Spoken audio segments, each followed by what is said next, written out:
Doktor, diş daşları nədir və ümumiyyətlə diş daşları yalnız estetik problem yaradır, yoxsa ağız boşluğuna da ziyan vurur? Diş daşları bizim diş əti diblərimizə və diş ətimizin üstünə yığışan ölmüş bakteriya qalıqlarıdır. Bunlar zaman keçdikcə bizim diş ətlərimizi zədələyir. Diş ətlərimizi zədələdikcə bizim bəzi xəstələrimizin də bizə dedikləri doktor məndə gingivit varmı deyə belə bir xəstəliklər əmələ gətirir. Gingivit, parodontit. Bunlar zamanla diş fırçaladıkca diş ətlərində qanamalara, diş əti çəkilmələrinə, dişlərin rənginin dəyişməsinə və ümumiyyətlə ağız boşluğunda mikrobioloji aktivliyin artmasına səbəb olur. Bunlar zamanla ağız boşluğunda pis qoxunun əmələ gəlməsinə, dişlərin çürüməsinə və bəzi xəstəliklərin meydana çıxmasına səbəb olur.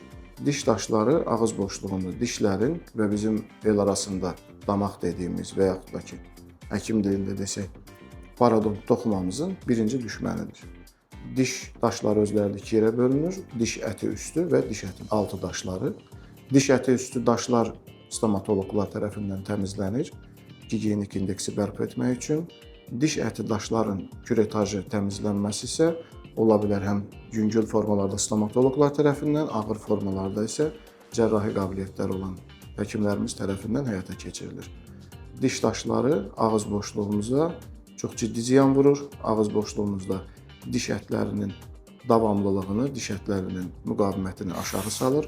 Bununla belə də ağız boşluğumuzun ümumi immun qabiliyyətini aşağı salır və zamanla dişlərimizdə və diş ətlərimizdə ciddi problemlər meydana çıxır. Ona görə də diş daşlarını hər bir pasiyent 6 aydan bir stomatoloq yanına gedib təmizlətməlidir ki, ağız boşluğunda gigiyenası normal olsun.